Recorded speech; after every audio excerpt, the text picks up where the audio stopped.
ខ្ញុំស្មានតែសំណក់អាណាថាកំពុងតែដើរតាមផ្លូវឯងកំពុងតែរកកន្លែងសុំទានតើមែនទេបើគ្មានកន្លែងដេកទេឯងដេកក្បែរធុងសម្រាមក្រោយសន្តាគាររបស់ខ្ញុំទៅយ៉ាងហោចណាស់ក៏មានសំណល់អាហារឲ្យឯងស៊ីដែរ បងរតនាកំប្រកាន់គេអីមនុស្សមានវាសនាជាមួយសម្រាមទោះបីដុតខាត់យ៉ាងណាក៏នៅតែជាសម្រាមដដែលវិបុល រឿងប្អូនថ្លៃមើលងាយ បងវិបុលមិនក៏បងមកដល់យូរម្ល៉េះបងដឹងទេថាបងរតនាកំពុងតែសម្លឹងមើលរកបងដើម្បីរកក្បាលរឿងជ័យបងទៀតហើយតើបងដឹងទេ ឲ្យបងសុំទោសណាថេរីបងចង់ដកខាត់ជើងកៅអីនេះដែលបងធ្វើជូនអ្នកម៉ាគឺឲ្យល្អបំផុតទៅយឺតបន្តិចនឹងណាចុះភ្ញៀវមកច្រើនហើយតើមែនទេ ចាមកច្រើនហើយតែសុទ្ធតែអ្នកមានអំណាចបងអើយតោះចូលទៅក្នុងទៅជួបអ្នកម៉ាក់បន្តិចទៅបងខំធ្វើកាដូនេះជិត3ខែទៅហើយម៉ាក់ច្បាស់ពីយល់ពីទឹកចិត្តរបស់បងជាក់ជាមិនខានទេ ពេលនោះអ្នកទាំងពីរក៏បានដើរចូលទៅតុ VIP ដែលមានអ្នកស្រីលីហេងរតនានិងដាលីកំពុងតែអង្គុយផឹកស្រាសំប៉ាញសើចយ៉ាងក្អាកក្អាយមើលចុះអ្នកណាមកហ្នឹងជាជាងល្បីឈ្មោះប្រចាំសង្កាត់អាណាថាតើមែនទេឯងមកកម្មវិធីម្ដាយរបស់អញឬក៏មកសុំការងារធ្វើជាអ្នកបម្រើនៅផ្ទះនេះហ៎ បងរតនាក៏អញ្ចឹងដែរនិយាយបែបហ្នឹងប៉ះពាល់ដល់អារម្មណ៍ប្អូនថ្លៃអស់ហើយវិបុលអាវដែលឯងស្លៀកហ្នឹងគឺអាវដែលឯងស្លៀកការតាំងពីភ្ជុំតើមែនទេហើយយ៉ាបើគ្មានលុយទិញអាវថ្មីទេឯងប្រាប់បងស្រីមកណាបងស្រីនឹងឲ្យលុយអ្នកបម្រើទៅទិញអាវឲ្យឯងមួយឈុតណា អរគុណបងស្រីតែខ្ញុំគិតថាសម្លៀកបំពាក់វាមិនសំខាន់ស្មើនឹងទឹកចិត្តដែលខ្ញុំយកមកជូនអ្នកម៉ាក់នៅទេនេះគឺជាកាដូដែលខ្ញុំខំធ្វើដោយផ្ទាល់ដៃអ្នកម៉ាក់នេះគឺជាកៅអីឈើធ្នង់ដែលខ្ញុំឆ្លាក់រូបផ្កាភ្ញីវាស្រស់ស្អាតខ្លាំងណាស់ខ្ញុំបានធ្វើវាជូនអ្នកម៉ាក់ជាពិសេស ដាក់បេចោះដីទៅវិបុលដៃខ្ញុំទៅតែលេបលេខថ្លៃរាប់រយដុល្លារខ្ញុំមិនចង់ប្រឡាក់ចូលធាលីលើឈើជាជួររបស់ឯងទេរតនាមើលកាដូបងថ្លៃរបស់ឯងយកមកចោះវាស្មានថាផ្ទះរបស់យើងនេះខ្វះកៅអីអង្គុយតាមមែនទេហ៎ កៅអីឈើវិបុលឯងដឹងទេថាកៅអីដែលម៉ាក់កំពុងអង្គុយនេះនាំចូលពីប៉ារីសតម្លៃស្មើនឹងសិប្បកម្មកំសត់របស់ឯងទាំងមូលណាឯងយកសម្រាមមកឲ្យម៉ាក់អញអង្គុយតើមែនទេតើឯងចង់ឲ្យម៉ាក់អញខ្លាចជាយាយដែលលក់បន្លែតាមផ្សារតើមែនទេបងរតនាបងកុំធ្វើបែបនេះអីបងវិបុលគាត់អត់បានដេកបែកយប់ហើយព្រោះថាដើម្បីឆ្លាក់ឲ្យស្អាតបំផុតសម្រាប់ម៉ាក់ណា វាស្អាតសម្រាប់ពួកឯងតែវាសម្រាមសម្រាប់ពួកយើងវិបុលបើឯងពិតជាស្រឡាញ់ធីរីមែនឯងគួរតែចេះដឹងខុសដឹងត្រូវខ្លះទៅមើលខ្សែកពេជ្រដែលបងរតនាទិញជូនម៉ាក់ចោះនោះទើបវាហៅថាជាកាដូណាមិនមែនកំទេចឈើហុយពេញផ្ទះបែបនេះទេ បងប្រុសពេជ្រអាចមានតម្លៃដោយសារលុយតែឈើមួយដុំនេះគឺមានតម្លៃដោយសារជីវិតបងអាចមើលងាយខ្ញុំបានតែបងហាមមើលងាយសិល្បៈរបស់ខ្ញុំដែលចេញពីកម្លាំងញើសឈាមរបស់ខ្ញុំថ្ងៃណាមួយខ្ញុំនឹងធ្វើឲ្យបងដឹងថារបស់ដែលបងមិនឲ្យតម្លៃហើយហៅថាសម្រាមនៅពេលនេះគឺជាអ្វីដែលបងមិនអាចទិញសូម្បីតែយកលុយរាប់លានដុល្លារមកទិញគឺទិញមិនបានទេ សម្ដីឯងធំខ្លាំងណាស់វើយណែយកកៅអីចង្រៃឯងនេះទៅដុតចោលក្នុងគ្រឿងក្រានបាយទៅកុំយកវាមកចម្លងមេរោគក្រីក្រនៅក្នុងបន្ទប់ទទួលភ្ញៀវរបស់ផ្ទះរបស់អញអីចេញទៅពេលនោះវិបុលឈរថ្មឹងភ្នែកឡើងក្រហមងាំងគេឃើញស្នាដៃដែលគេស្រឡាញ់បំផុតត្រូវគេអូសទៅលើដីដោយសាកសពសត្វគេងាកមើលទៅសុធារីដែលកំពុងយំដួលនៅលើដីទឹកភ្នែករបស់គេក៏បានហូរស្រក់លើម្រាមដៃក៏ក្រើមរបស់គេចាំមើលចុះខ្ញុំនឹងធ្វើឲ្យបងដឹងថារសជាតិនៃការជន់ឈ្លីកិត្តិយសគឺវាឈឺចាប់ជាងការដាច់ពោះស្លាប់ទៅទៀតរយៈពេលមួយសប្តាហ៍ក្រោយមកក្រោយពីខួបកំណើតនៅក្នុងការិយាល័យដ៏ធំស្កឹមស្កៃរបស់រតនាគេកំពុងតែអង្គុយបង្វិលកៅអីស្បែករួចសម្លឹងទៅមើលដាលីកំពុងតែបង្ហាញឯកសារសាច់ប្រាក់របស់សិប្បកម្មរបស់វិបុល បងរតនាខ្ញុំបានសើបអង្កេតហើយថាអវិបុលវាទើបតែបោះទុនទៅលើការទិញឈើធ្នង់វិឡានធំដើម្បីត្រៀមធ្វើតុឲ្យភ្ញៀវរបស់គេម្នាក់មួយនៅឯស៊ីម៉ារីខ្ញុំសើបដឹងទេថាវាបានប្រើលុយសន្សំទាំងអស់របស់វាហើយថែមទាំងជំពាក់គេទៅលើថ្លៃឈើពាក់កណ្ដាលថែមទៀតផងណាបង ល្អខ្លាំងណាស់ចរិតរបស់វាអំនួតខ្លាំងណាស់តើមែនទេចាំមើលចុះបើគ្មានអ្នកណាទិញតុករបស់វាតើវានឹងយកលុយឯណាទៅផ្សងថ្លៃឈើរបស់គេទៅ ដាលីឯងចាត់ការភ្លាមនៅឯងតាក់ទងទៅមួយឈើរបស់វាអៃស៊ីម៉ារីភ្លាមទៅហើយប្រាប់គេថាបើគេព្រមបោះបង់ការបញ្ជាទិញពីអវិបុលនោះយើងនឹងផ្ដល់ឲ្យគ្រឿងសង្ហារឹមរបស់គេនាំចូលពីអឺរ៉ុបឲ្យគេបញ្ចុះតម្លៃ 50% ហើយចុះសិប្បកម្មវានៅឯភ្នំពេញវិញតើគួរធ្វើយ៉ាងម៉េច ឯងកុំបារម្ភខ្ញុំបានជួបមនុស្សឲ្យគេទៅសម្អាតកន្លែងវារួចរាល់ហើយយប់នេះអវិបុលវានឹងដឹងថាការធ្វើសត្រូវជាមួយនឹងត្រកូលហេងវានឹងមានតម្លៃប៉ុណ្ណានោះ នៅសិប្បកម្មឈើតូចមួយរបស់វិបុលពេលអាត្រៀតសំឡេងវាកន្តិចប្រាវក្តាំងដន់លឺពេញភូមិវិបុលរត់មកដល់ទាំងសម្លៀកបំពាក់ដេកយប់គេភាំងស្រឡាំងកាំងឃើញបរិសឈុតខ្មៅមួយក្រុមដែលកំពុងតែយកពូថៅយកមកកំទេចម៉ាស៊ីនឈើរបស់ពួកគេហើយនឹងជះថ្នាំពណ៌ខ្មៅទៅលើឈើធ្នង់ដែលមានតម្លៃរបស់គេឈប់ភ្លាមពួកឯងធ្វើអីហ្នឹងជួយផងចៅជួយផង ណែអាយើងជឿឯងជប់ស្រែកភ្លាមមើលនេះវាគ្រាន់តែជាមេរៀនដំបូងសម្រាប់ឯងដែលជាវាយរបស់យើងផ្ដាំមកទីតែបើឯងនៅតែមិនព្រមលេងដៃជាមួយអ្នកស្រីធីរីទេលើកក្រោយយើងមិនមែនតែកំទេចតែឈើឯងទេគឺយើងកំទេចទាំងឆ្អឹងរបស់ឯងទៀតហ្នឹងដឹងទេណា នៅពេលដែលពួកវានិយាយបែបនោះហើយវាក៏បានរត់ចាកចេញទៅទុកឲ្យវិបុលដេកស្ដោកនៅលើដីគេខំងើបទាំងត្រដាបត្រដួសម្លឹងមើលសិប្បកម្មរបស់គេដែលគេខំសាងសង់ជាច្រើនឆ្នាំតែឥឡូវនេះប្រែក្លាយទៅជាគំនរសម្រាមមួយរំពេញសុធារីកំពុងតែព្យាយាមរត់ចេញពីផ្ទះតែត្រូវម្ដាយរបស់នាងអ្នកស្រីលីហេងខាត់ជាប់ ឯងទៅណាមិនបានទាំងអស់ធារីឯងមើលប្តីឯងចុះឥឡូវគេគ្មានសល់អ្វីសំបីតែកៅអៅសម្រាប់ស្លៀកផ្ទះវាការពីសំបីតែសិប្បកម្មខ្លួនឯងមិនបានផងតើឯងទៅឲ្យរងទុកជាមួយវាដល់ណាទៀតតើ ម៉ានេះគឺជាបងរតនាជាអ្នកធ្វើមែនទេនេះគឺជាស្នាដៃរបស់គាត់តើមែនទេមិនបានជាពួកម៉ាចិត្តខ្មៅខ្លាំងម្ល៉េះបងវិបុលគាត់ធ្វើអីខុសទៅអ្នកម៉ា គឺវាខុសត្រង់ថាវាកើតមកជាកូនអ្នកក្រធីរីឯងស្ដាប់បងបានរៀបចំឯកសារលែងលះរួចហើយបើឯងយកព្រមសញ្ញេនោះបងនឹងឲ្យលុយ$10,000ដើម្បីសងបំណុលគេនឹងការចាប់ផ្ដើមជីវិតថ្មីរបស់ឯងតែបើឯងរឹងរូសបងនឹងធ្វើឲ្យវាជាប់គុកពីបាត់ជំពាក់បំណុលគេមិនសងលុយគេណាតើដឹងទេ បងរតនាបងពិតជាជោគជីវិតមនុស្សមកលេខសាច់បែបនេះតើមែនទេហា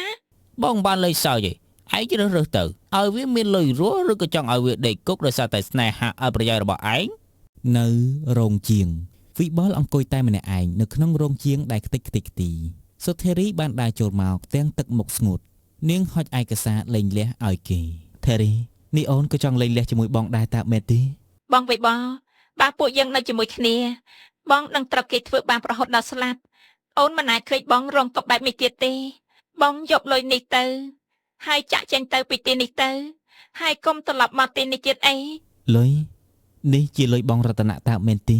ធារីនេះអូនស្មានតែបងស្រឡាញ់អូនព្រោះតែលុយតើមែនទេបងមិនសញ្ញេទេទោះបងត្រូវស្លាប់ក៏ដោយក៏បងមិនលក់ស្នេហារបស់បងដែរ តែអូនមិនចង់ឃើញបងស្លាប់ទេ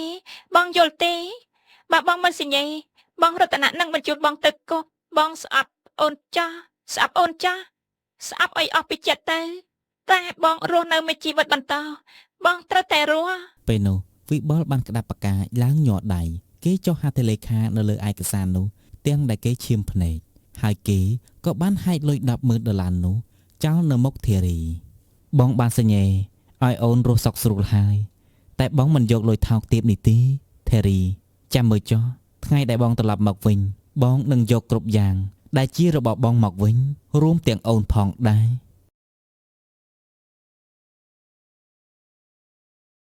យប់ដដែលបន្ទាប់ពីចុះហត្ថលេខាលែងលះជាមួយធារីវិបុលបានដើរចេញពីភូមិគ្រឹះត្រកូលហេងទាំងខ្លួនទទេនៅក្នុងដៃមានតែបង្វិចតូចមួយដែលផ្ទុកកំបិតឆ្លាក់ឈើបុរាណរបស់លោកសុកភ្លៀងចាប់ផ្ដើមធ្លាក់ខ្លាំងមកលើរូបគេហាក់បីដូចជាចង់ជួយលាងជម្រះភាពអាម៉ាស់ដែលគេទើបតែទទួលកិត្តិយស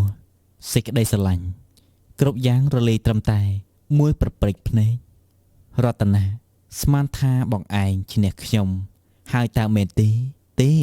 ឯងគ្រាន់តែឈ្នះលើរូបរាងកាយរបស់ខ្ញុំតែប៉ុណ្ណោះ តែឯងមិនអាចយកឈ្នះលើឆន្ទៈរបស់ខ្ញុំបានឡើយរំពេចនោះមានឡានសេរីទំនើបមួយគ្រឿងបានបើកកាត់ហើយជះទឹកភក់ដាក់លើរូបគេកញ្ចក់ឡានបានបើកចោះគឺរតនៈនិងដាលីគេកំពុងតែសើចក្អាកក្អាយ អាយ៉ាអូសុំទោស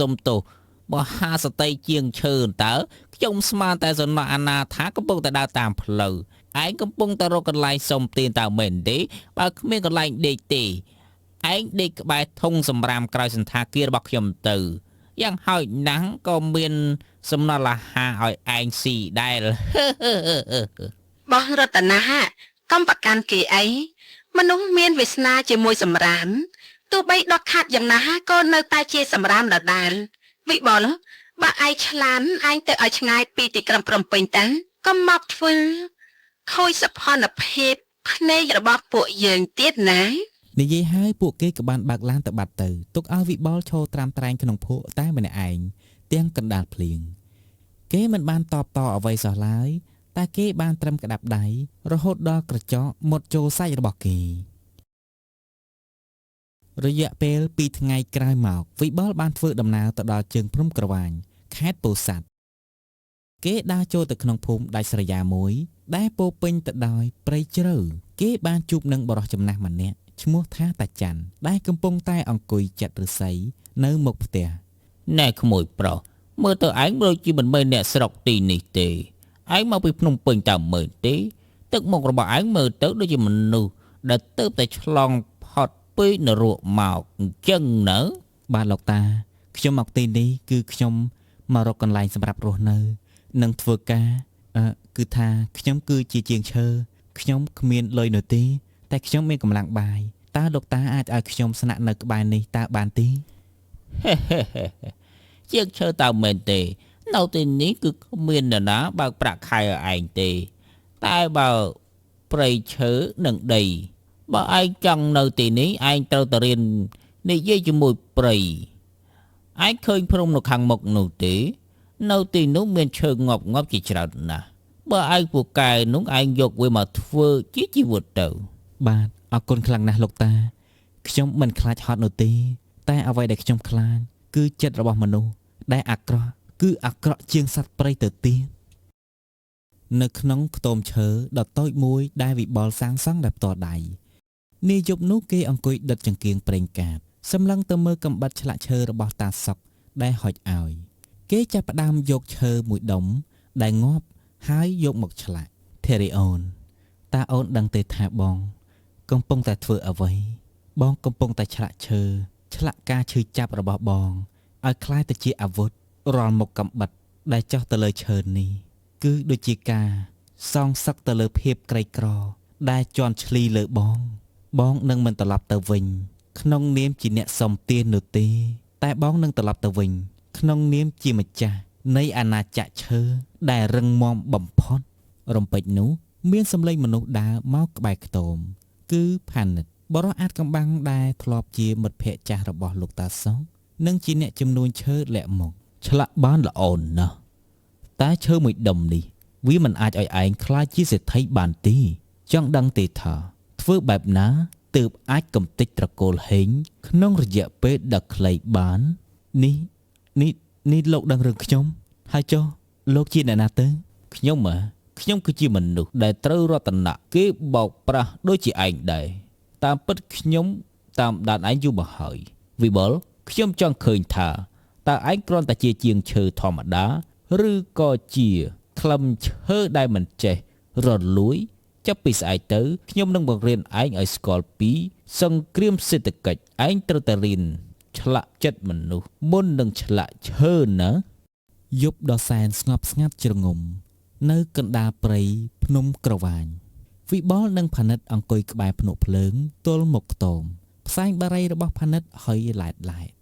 លោកឡំជាមួយនឹងក្លិនឈើដែលទៅបនឹងឆ្លាក់រួចវិបុលឯងដឹងទេថាហេតុអ្វីបានជារតនៈគេអាចជន់ឈ្លីឯងបានកាលដែលឯងនៅភ្នំពេញវាមិនមែនមកពីគេមានលុយច្រើនជាងឯងនោះទេក៏ប៉ុន្តែមកពីគេស្គាល់ចំណុចខ្សោយរបស់ឯងខ្សោយរបស់ឯងនោះគឺសេចក្តីស្រឡាញ់ដ៏ងប់ងល់និងភាពស្មោះត្រង់ដែលគ្មានអាវុធការពារខ្លួនណាអញ្ចឹងមានន័យថាឥឡូវលោកចង់ឲ្យខ្ញុំ ខ្លាចជាមនុស្សអាក្រក់ដូចវាតើមែនទេដើម្បីឈ្នះបិសាចតើខ្ញុំត្រូវខ្លាចជាបិសាចដែរតើមែនទេ អត់ទេដើម្បីឈ្នះបិសាចដើម្បីយកឈ្នះបិសាចយើងត្រូវឲ្យឯងខ្លាចជាម្ចាស់របស់វាឯងស្ដាប់ខ្ញុំឲ្យច្បាស់ណាចាប់ពីថ្ងៃនេះទៅឯងលែងជាជាងឈើវិបុលទៀតហើយឯងគឺជា V-Wood ជាអ្នករចនាម៉ូដគ្រឿងសង្ហារឹមដ៏អាចកំបាំងដែលពិភពលោកកំពុងតែតាមរកខ្ញុំនឹងបង្រៀនឯងអំពីការប្រើប្រាស់ក្បាច់នៅលើតុចរចាឯងត្រូវតែរៀនញញឹមដាក់សត្រូវក្នុងពេលដែលឯងកំពុងតែកាន់កាំបិតដ៏មុតស្រួចនៅពីក្រោយខ្នង ខ្ញុំយល់ហើយខ្ញុំនឹងមិនប្រើកម្លាំងបាយទេតែខ្ញុំនឹងប្រើក្លឹមឈើដែលរឹងមាំបំផុតនៅក្នុងចិត្តខ្ញុំនឹងយកវាទៅកំទេចរបាំងអំនួតរបស់ពួកវា6ខែក្រោយមកនៅទីក្រុងភ្នំពេញនៅក្នុងការិយាល័យរបស់រតនាស្ថានភាពនៅទីនេះលែងមានភាពហឺហាដូចមុនទៀតហើយរតនាកំពុងតែអង្គុយកាន់ក្បាលទាំងទឹកមុខតបប្រមល់គណៈពេលដែលលីដាដើរចូលមកទាំងមួម៉ៅ បងរតនាមិនក៏មួយធំនៅសង្ហបុរីនិងអឺរ៉ុបស្រាប់តែផ្ដាច់ចិត្តស្និទ្ធយាជាមួយនឹងយើងទាំងអស់អញ្ចឹងណាពួកគេថាបានជួបនឹងក្រុមហ៊ុនថ្មីឈ្មោះ Asian Hat ដែលមានម៉ូដដែលស្អាតជាងយើង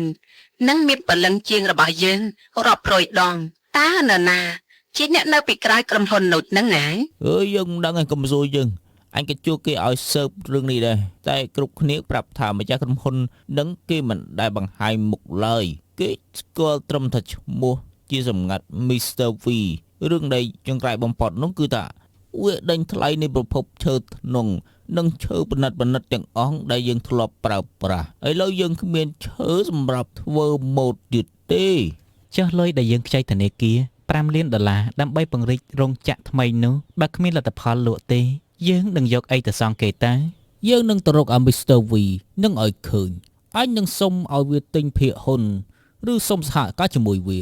ទោះត្រូវចំណាយប៉ុន្មានក៏ដោយបើមិនចឹងទេត្រកូលយើងនឹងរលាយត្រឹមចំនួនរបស់អញជាសំខាន់ទេ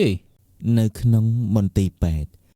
សុធារីកំពុងតែអង្គុយក្បែរគ្រែលោកសុកដែលកំពុងតែដេកសម្រាកព្យាបាលនាងមើលទៅស្គមស្គាំងនិងស្លេកស្លាំងជាងមុនឆ្ងាយណាស់ សុធារីកូនឲ្យប៉ាសុំទោសដែលប៉ាគ្មានសមត្ថភាពជួយវិបុលចាប់តាំងពីវាចេញទៅប៉ាមិនអាចដេកលក់ទាល់តែសោះប៉ានឹកវាហើយប៉ាក៏អាណិតកូនដែលត្រូវរស់នៅនរកជាមួយបងប្រុសកូនបែបនេះ ប៉ាកុំបន្ទោសខ្លួនឯងអីលោកប៉ាកូនជឿថាបងវិបុលគាត់នៅមេជីវ៉ាន់យប់មិញកូនយល់សាប់ឃើញគាត់ត្រឡប់មកវិញនៅក្នុងសម្លៀកបំពាក់ពណ៌សរួចប្រាប់កូនថាចាំបងបន្តិចណាសេដ្ឋារីបងមកទទួលអូនហើយ បើគេត្រឡប់មកវិញមែនកូនត្រូវតែសន្យានឹងប៉ាថាកូនត្រូវតែតាមវាទោះបីជាត្រូវបោះបង់ទ្រព្យសម្បត្តិទាំងអស់ក៏ដោយលុយមិនអាចទិញសេចក្តីសុខឲ្យប៉ាបានទេតែទឹកចិត្តរបស់វិបុលវាគឺជាកម្រាលព្រំដ៏កក់ក្ដៅសម្រាប់ជីវិតកូន តាយើងត្រឡប់មកភ្នំកវាញឯនេះវិញវិបុលឥឡូវគេបានក្លាយទៅជាមនុស្សថ្មីគេស្លៀកពាក់ឈុតធំដែលបានកាត់ម៉ូដតាមអ៊ីតាលីតែកន្សែងខ្មែរនៅតែបង់កជាប់រហូតគេឈរសម្លឹងមើលឡានស៊េរីទំនើប5គ្រឿងដែលបានឈប់រងចាំគេ ដល់ពេលហើយវិបុលរតនៈបានផ្ញើលិខិតសុំជួប Mr. V ដើម្បីសុំសេចក្តីមេត្តាហើយតើឯងត្រៀមខ្លួនរួចរាល់ហើយនៅដើម្បីទទួលយកកៅអីឈើរបស់ឯងដែលវាធ្លាប់ក្រវែងចោលក្នុងចង្ក្រានបាយនោះអី ខ្ញុំបានចាំថ្ងៃនេះយូរមកហើយលោកផាណិតខ្ញុំមិនត្រឹមតែយកកៅអីមកវិញនោះទេក៏ប៉ុន្តែខ្ញុំនឹងយកភូមិគ្រឹះទាំងមូលរបស់វាយកមកធ្វើជាកន្លែងដាក់សិល្បៈឈើរបស់ខ្ញុំតោះយើងទៅជួបម្ចាស់បំណុលរបស់យើងទៅនៅក្នុងសាលប្រជុំ VIP នៃសន្តាគារលំដាប់ខ្ពស់បំផុតនៅទីក្រុងភ្នំពេញរតនៈនិងដាលីកំពុងតែអង្គុយរង់ចាំតាំងពីព្រឹកព្រលឹមទឹកមុខរបស់ពួកគេពោពេញទៅដោយភាពស្លន់ស្លោនិងអន្ទះសារតនៈស្លៀកឈុតធំដែរមើលទៅញញែញញៃបន្តិចគឺព្រោះថាគេមិនបានដេកលក់អស់រយៈពេលជាច្រើនយប់មកហើយ ដាលី ឯងប្រកាសថា Mr. V គេព្រមមកជួបយើងហើយតើមែនទេបើគេមិនព្រមទិញភាគហ៊ុនក្រុមហ៊ុនរបស់យើងទេឬព្រមពន្យាបំណុលទេយើងនឹងទៅដេកគុកនៅសប្តាហ៍ក្រោយជាមិនខានទេណាអាយ៉ាបងស្ងប់ចិត្តទៅខ្ញុំបានរៀបចំខ្លួនឡើងស្អាតបំផុតទៅហើយមនុស្សប្រុសណាដែលគេមិនចូលចិត្តស្រីស្អាតនោះពាក្យសុំងផ្អែមល្ហែមនោះចាំមើលចុះណាខ្ញុំនឹងធ្វើឲ្យលោក Mr. V នឹងទុនចិត្តជួយយើងឲ្យតតែបាន រំពេចនោះទ្វារសារប្រជុំក៏បានបើកឡើងខ្លាំង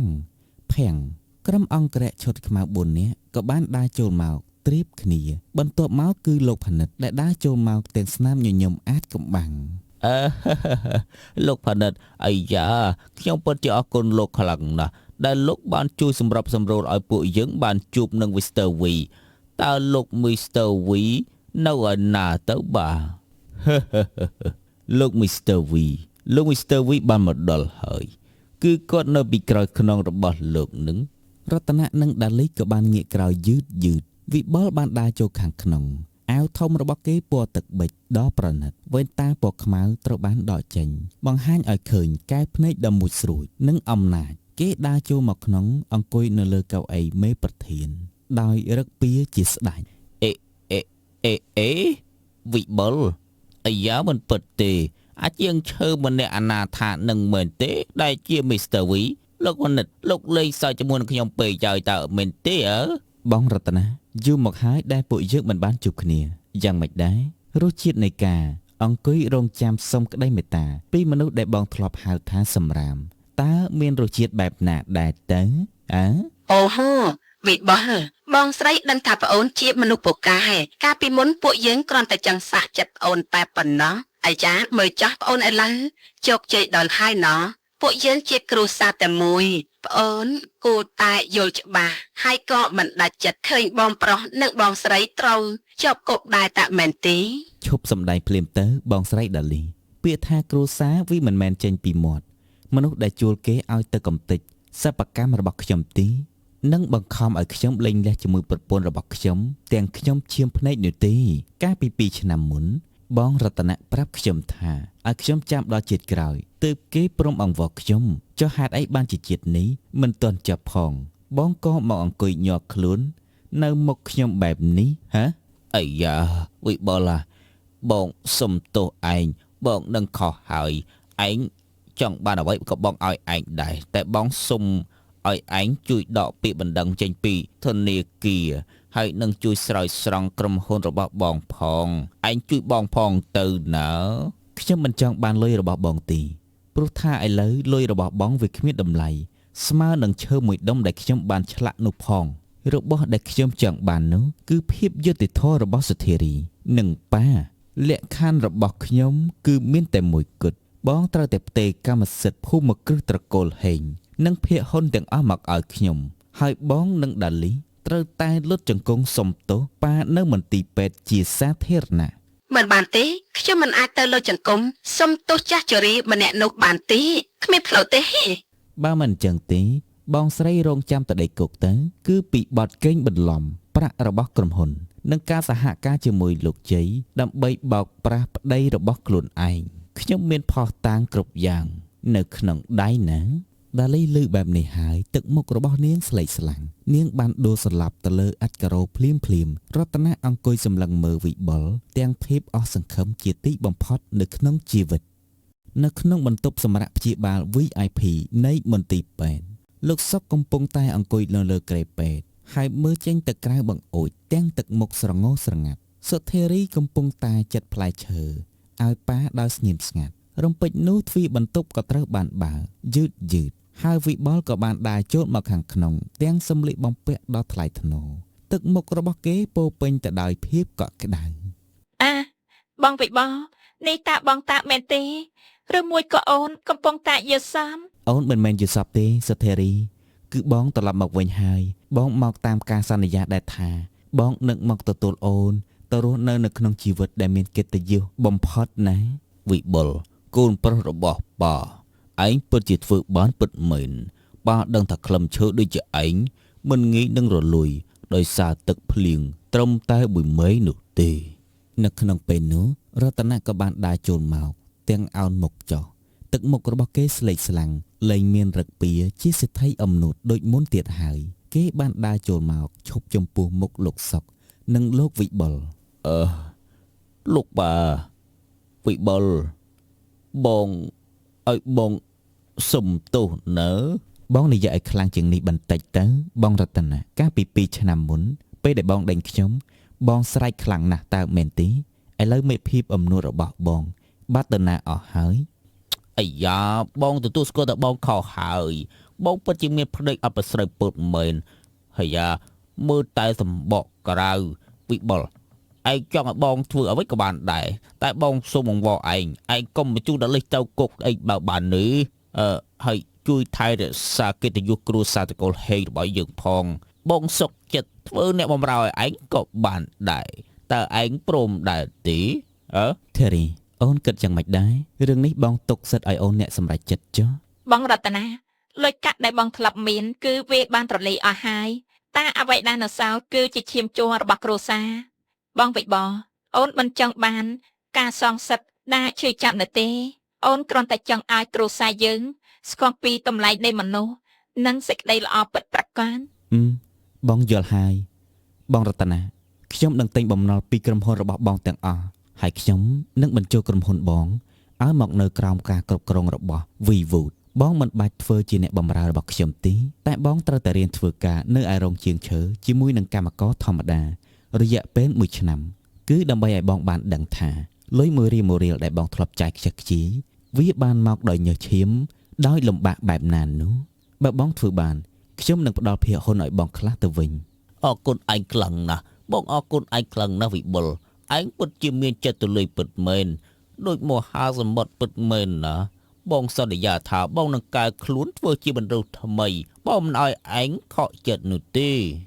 មួយខែក្រោយមកនៅភូមិគ្រឹះត្រកូលហេងវិបុលបានបញ្ជាឲ្យគេជួសជុលភូមិគ្រឹះឡើងវិញទាំងស្រុងគេមិនមែនតុបតែងដោយគ្រឿងពេជ្រដើម្បីអួតអាងទេតែគេតុបតែងដោយសិល្បៈឈើដ៏វិចិត្រនៅកណ្ដាលបន្ទប់ទទួលភ្ញៀវវិបុលបានដាក់តាំងកៅអីឈើធ្នង់ដែលគេធ្លាប់ឆ្លាក់ជូនអ្នកស្រីលីហេងកាលពី2ឆ្នាំមុនដែលឥឡូវត្រូវបានគេដោះខាត់ឡើងរលោងអាយ៉ាហាវិបុលកូនម៉ាក់សឹងតែមិនហ៊ានសំបីតែអង្គុយលើកៅអីនេះ